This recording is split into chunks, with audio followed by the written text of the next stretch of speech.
جب اس کلمے کا ہم علم حاصل کر لیتے ہیں، اس کلمے کو سمجھ جاتے ہیں نا، تو ہم دنیا سے بے رغبت ہو جاتے ہیں. ہم اللہ تعالیٰ کی پہچان حاصل کر لیتے ہیں، رسول اللہ صلی اللہ علیہ وسلم کی پہچان حاصل کر لیتے ہیں، اور ہم اللہ تعالیٰ کے ذکر میں لگ جاتے ہیں، اللہ تعالیٰ کی حمد و ثنا میں لگ جاتے ہیں، اللہ تعالیٰ کی شکر گزاری میں لگ جاتے ہیں، اور اللہ تعالیٰ کی رضا میں راضی رہتے ہیں. ایک حدیث ہے، نبی کریم صلی اللہ علیہ وسلم یہ ساری حدیث بیان فرما رہے ہیں کہ حضرت ابراہیم علیہ السلام عرض کرتے ہیں، اللہ تعالیٰ جو تیری حمد کرتا ہے، تیری پاکی بیان کرتا ہے، تیری عبادت کرتا ہے، تیری تعریف کرتا ہے، تو اس کی جزا کیا ہے؟ یہ ساری حدیث کو نبی کریم صلی اللہ علیہ وسلم ارشاد فرماتے ہیں کہ حضرت ابراہیم علیہ السلام عرض کرتے اللہ تعالیٰ سے کہ تیری پاکی بیان کرتے، جو انسان تیری پاکی بیان کرتا ہے، تیری عبادت کرتا ہے، تیری تعریف کرتا ہے، اس کی جزا کیا ہے؟ تو آگے فرماتے ہیں، اللہ تعالیٰ فرماتے ہیں، اے ابراہیم علیہ السلام، حمد کی جو جزا ہے میرے پاس، حمد شکر کی کنجی ہے اور شکر کی مہر ہے. سبحان اللہ. تو دیکھیے اللہ تعالیٰ کیا فرما رہے ہیں، جو اللہ تعالیٰ کے ذکر کرتا ہے، اللہ تعالیٰ کی حمد بیان کرتا ہے، اللہ تعالیٰ کی عبادت کرتا ہے نا، اس کی جزا اللہ تعالیٰ کے پاس، مطلب حمد شکر کی چابی ہے، اور جو شکر گزاری کرتا ہے اللہ تعالیٰ کے سامنے، اللہ تعالیٰ کا شکر گزار کرتا ہے، وہ اس کے اوپر مہر لگ جاتی ہے شکر کی. حضرت موسیٰ علیہ السلام عرض کرتے ہیں، اے باری تعالیٰ، تیرے بندوں میں سب سے زیادہ تو کس سے محبت کرتا ہے؟ مجھے اس بندے کے بارے میں بتا تاکہ میں بھی اس سے محبت کروں. اللہ تعالیٰ فرماتے ہیں، اے موسیٰ علیہ السلام، جس بندے کو آپ دیکھو کہ وہ ہمیشہ میرے ذکر میں لگا ہوا ہے، تو جان لو میں نے ہی اس کو اجازت دی ہے.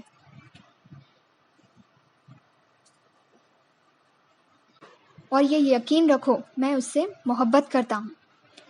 دیکھیے حضرت موسیٰ علیہ السلام اللہ تعالیٰ سے عرض کرتے ہیں کہ بتائیے آپ سب سے زیادہ بندوں میں کس سے محبت کرتے ہیں، میں بھی اس بندے سے محبت کروں.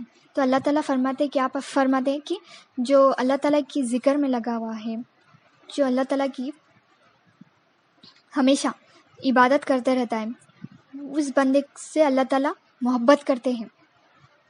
اور یہ جان لو کہ اللہ تعالیٰ نے ہی اس کو اجازت دی ہے. اللہ تعالیٰ کہہ رہے ہیں،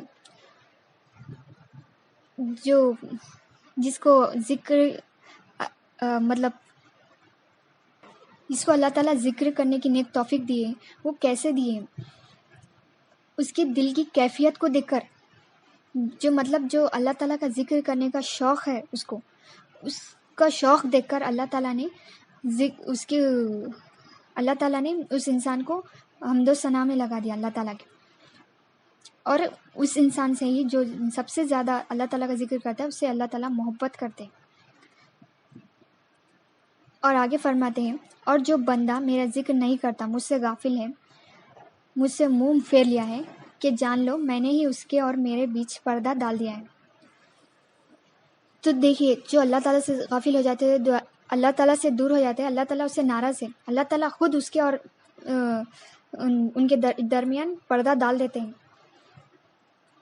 جو اللہ تعالیٰ سے نا امید ہو کر دنیا سے امید رکھتے ہیں نا، اللہ تعالیٰ ناراض ہوتے ہیں بہت، اور اللہ تعالیٰ اپنے بیچ پردہ ڈال دیتے ہیں.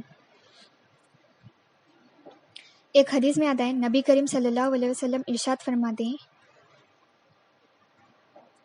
امیری یہ نہیں کہ مال زیادہ ہو، امیری یہ ہے کہ تمہارا نفس بے نیاز ہو جائے. سبحان اللہ. امیری کس میں ہے؟ جو ہمارا نفس ہے وہ دنیا سے بے نیاز ہو جائے اور اللہ تعالیٰ کی طرف متوجہ ہو جائے. ہم جس کے پاس مال زیادہ ہے ہم اسے امیر کہتے ہیں، لیکن نبی کریم صلی اللہ علیہ وسلم کے ارشاد فرماتے ہیں کہ جو جس کا نفس بے نیاز ہو جائے اس کو امیری اسے کہتے ہیں. نبی کریم صلی اللہ علیہ وسلم ارشاد فرماتے ہیں اللہ تعالیٰ جس کی بھلائی کا ارادہ کر لیتے ہیں نا اس کو دین کی سمجھ بوجھ حاصل کر دیتے ہیں، فرما دیتے ہیں کہ جو دین کی سمجھ بوجھ حاصل کر لیتا ہے، دین کی فہم حاصل کر لیتا ہے نا، جس کے اندر اسلام، ایمان اور احسان آ جاتا ہے نا، وہ دنیا سے بے رغبت ہو جاتا ہے، دنیا سے بے نیاز ہو جاتا ہے اور اللہ تعالیٰ کی طرف متوجہ ہو جاتا ہے، اللہ تعالیٰ سے امید رکھتا ہے وہ صرف اور صرف، اس کا نفس اللہ تعالیٰ بے نیاز کر دیتے ہیں دنیا سے، اور وہ ہر حال میں پریشانی میں بھی ہو تب بھی اللہ کی طرف ہی متوجہ رہتا ہے اور اللہ تعالیٰ کی شکر گزاری کرتے رہتا ہے۔ یہی لوگ دنیا، خبر اور آخرت تینوں میں کامیاب رہتے ہیں۔ حضرت موسیٰ علیہ السلام عرض کرتے ہیں اللہ تعالیٰ امیر کون ہے، مالدار کون ہے؟ اللہ تعالیٰ فرماتے ہیں اے موسیٰ علیہ السلام، جتنا میں نے اس کو دیا اگر وہ اس سے راضی ہے تو وہ مالدار ہے۔ سبحان اللہ۔ تو دیکھیے اللہ تعالیٰ کیا فرما رہے ہیں کہ مالدار وہ ہے جتنا اللہ تعالیٰ اسے عطا کرے اس میں راضی رہے، مطلب اور مانگنے کی لالچ نہ ہو، اور اگر مانگیں گے تو ہم اور لالچ کریں گے تو اللہ تعالیٰ ناراض ہوں گے۔ تو ہمیں جتنا دیا گیا ہے اتنے میں راضی رہنا چاہیے، ہر حال میں، ہر چیز کے لیے شکر گزاری، اللہ تعالیٰ کی شکر گزاری کرنا چاہیے۔ نبی کریم صلی اللہ علیہ وسلم کا ارشاد مبارک ہے کہ اللہ تعالیٰ جس کے ساتھ بھلائی کا ارادہ کر لیتے ہیں اس کے نفس میں بے نیازی ڈال دیتے ہیں، اس کے نفس میں بے نیازی ڈال دیتے ہیں اور اس کے قلب میں تقویٰ ڈال دیتے ہیں، اور اللہ تعالیٰ جس کے ساتھ بھلائی کا ارادہ نہیں کرتا اس کی نظروں کے سامنے ہمیشہ فقیری رکھ دیتے ہیں۔ تو دیکھیے نبی کریم صلی اللہ علیہ وسلم ارشاد فرماتے ہیں کہ اللہ تعالیٰ جس کے ساتھ بھلائی کا ارادہ کر لیتے ہیں نا اس کے نفس میں نا بے نیازی ڈال دیتے ہیں کہ اللہ تعالیٰ جتنا بھی دیا ہے نا اتنے میں وہ راضی رہتا ہے، وہ کبھی نا امید نہیں ہوتا ہے اللہ تعالیٰ سے، اللہ تعالیٰ کی طرف متوجہ رہتا ہے۔ اور جس کے ساتھ اللہ تعالیٰ بھلائی کا ارادہ نہیں کرتے نا اس کے نظروں کے سامنے فقیری رکھ دیتے ہیں، مطلب کہ اس کے وہ دنیا کی طرف رغبت رہتا ہے، دنیا سے امید رکھتا ہے اور لالچ اس کے دل میں آتے رہتی ہے، پیدا ہوتے رہتی ہے، تو اللہ تعالیٰ اسے ناپسند کرتے ہیں اور ویسے انسان آخرت میں بہت نقصان اٹھائیں گے۔ سورہ نساء آیت 31، بسم اللہ الرحمن الرحیم۔ جن کاموں کے کرنے میں تم کو منع کیا جاتا ہے ان میں سے اگر تم بڑے بڑے گناہوں سے بچتے رہو تو ہم تمہارے چھوٹے چھوٹے گناہ معاف کر دیں گے اور تم کو عزت کے مقام میں داخل کریں گے۔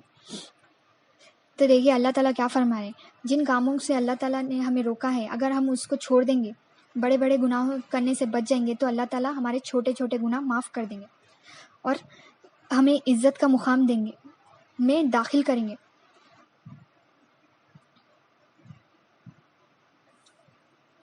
اللہ تعالیٰ ہی عزت دینے والے ہیں، تو ہمیں بچنا ہے گناہوں سے، چاہے وہ چھوٹے ہی کیوں نہ ہوں۔ سورہ ہود آیت 9-11، بسم اللہ الرحمن الرحیم۔ اور اگر ہم انسان کو اپنی رحمت کا مزہ چکائے پھر ہم اس نعمت کو چھین لیں تو وہ ذرا بھی صبر نہیں کر سکتا، بلا شبہ وہ نا امید اور نا شکرا ہو جاتا ہے۔ دیکھیے اللہ تعالیٰ کیا فرما رہے ہیں، انسان کو اگر ہم اپنی رحمت کا مزہ چکائے، اللہ تعالیٰ اپنی رحمتوں سے اگر انسان کو نواز دے پھر وہ نعمت کو چھین لے اللہ تعالیٰ تو وہ ذرا سا بھی صبر نہیں رکھ سکتا، وہ اللہ تعالیٰ سے نا امید ہو جاتا ہے، نا شکرا ہو جاتا ہے۔ اور آگے اللہ تعالیٰ فرماتے ہیں اگر تکلیف پہنچنے کے بعد ہم اس کو راحت کا مزہ چکائے تو کہنے لگتا ہے اب مجھ سے سختیاں دور ہو گئی ہے۔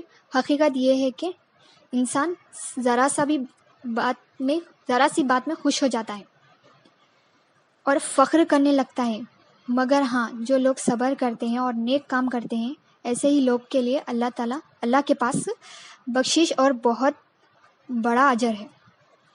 تو دیکھیے اللہ تعالیٰ آگے کیا فرما رہے ہیں، وہی تکلیف کو ہٹا کر اللہ تعالیٰ اس سے راحت کا مزہ چکھائے تو وہ سمجھنے لگتا ہے کہ انسان سمجھنے لگتا ہے کہ سختیاں اس سے دور ہو گئی ہے۔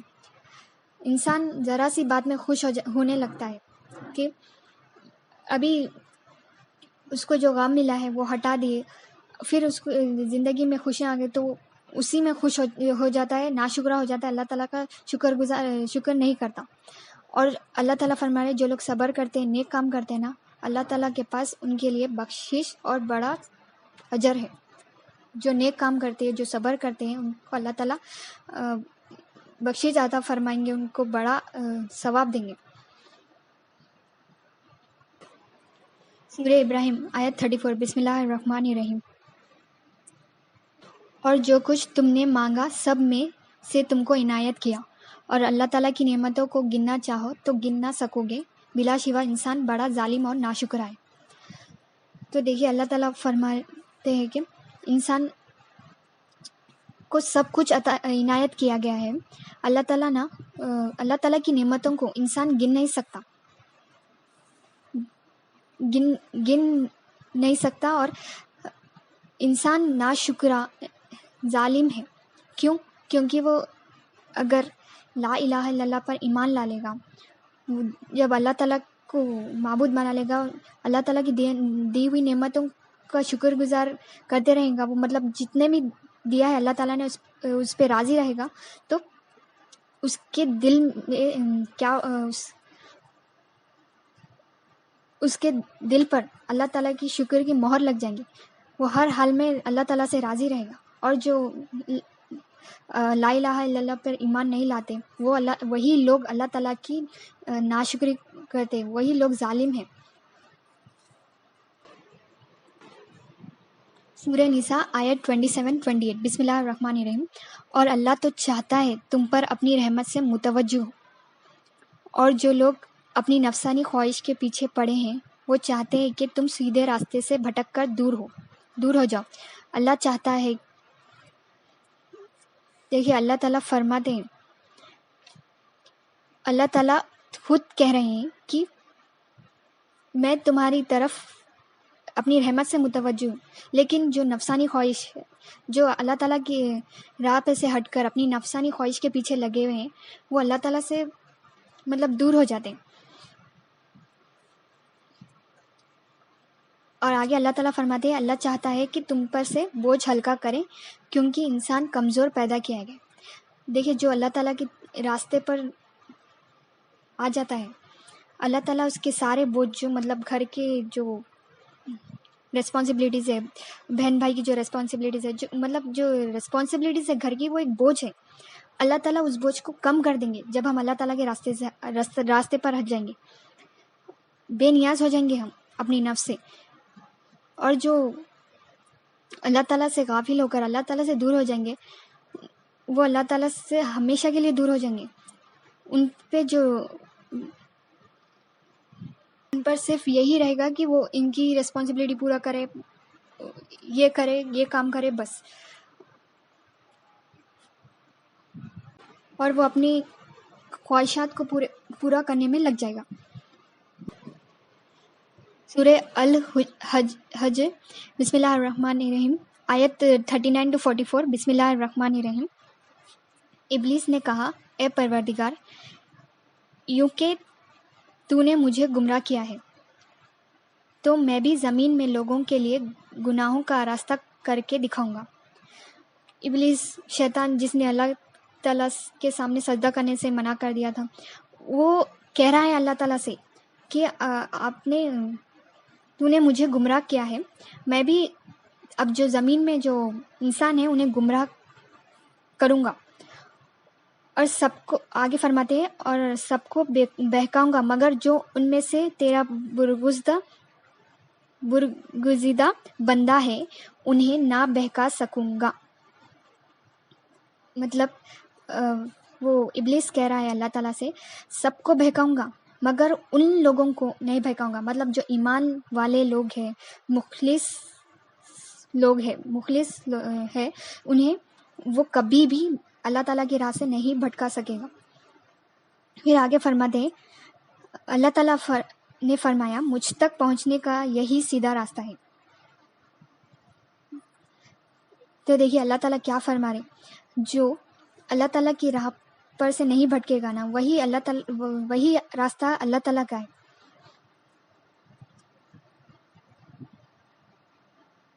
اور آگے فرماتے ہیں اور فرمایا واقعی میرا ان بندوں پر تیرا ذرا بھی زور نہ چلے گا، صرف انہی پر چلے گا جو بھٹک کر تیرے پیچھے چل پڑیں گے۔ ان سب کے لیے جہنم کے عذاب کا وعدہ ہے، اس کے 7 دروازے ہیں، اور ہر دروازے سے داخل ہونے کے لیے ان لوگوں کا الگ الگ گروہ مقرر ہے۔ تو دیکھیے شیطان اس مخلص لوگوں کو، ایمان والے لوگوں کو نا اللہ تعالیٰ کی راہ پر سے نہیں بھٹکا سکے گا، سب کو بھٹکائے گا۔ جو مطلب اللہ تعالیٰ سے غافل ہے، دور ہے، ان سب کو بھٹکائے گا۔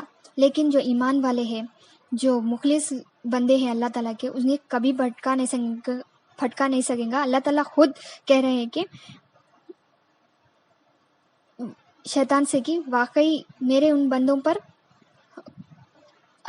شیطان کا ذرہ بھی زور نہیں چلے گا، صرف انہی پر چلے گا زور، جو بھٹک گئے ہیں، اللہ تعالیٰ کی راستے سے ہٹ گئے ہیں، انہی پر زور چلے گا۔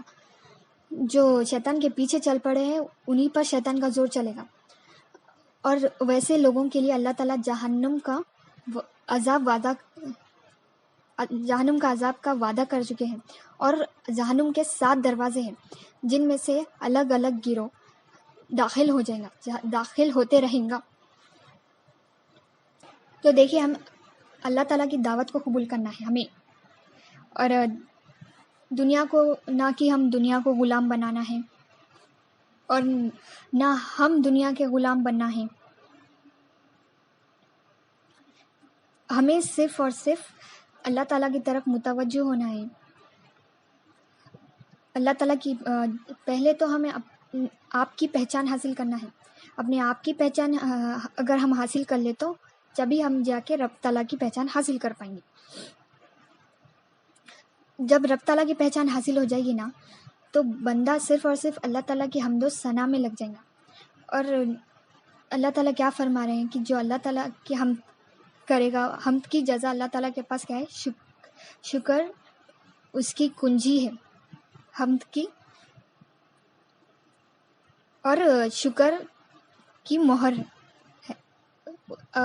شکر کی مہر اس بندے پر لگ جاتی ہے کہ ہر وقت اللہ تعالیٰ کی، ہر حال میں اللہ تعالیٰ کے شکر گزار کرنے لگ جاتا ہے، اور جتنے اللہ تعالیٰ نے دیا اتنے میں ہی وہ خوش رہتا ہے، اللہ تعالیٰ سے راضی رہتا ہے۔ اور جو چیز نہیں ہے اس کے پاس، وہ دنیا چاہے ادھر کی ادھر بھی ہو جائے تو اسے کوئی غم نہیں ہوتا ہے، کوئی مطلب لالچ نہیں ہوتی ہے اس کے اندر۔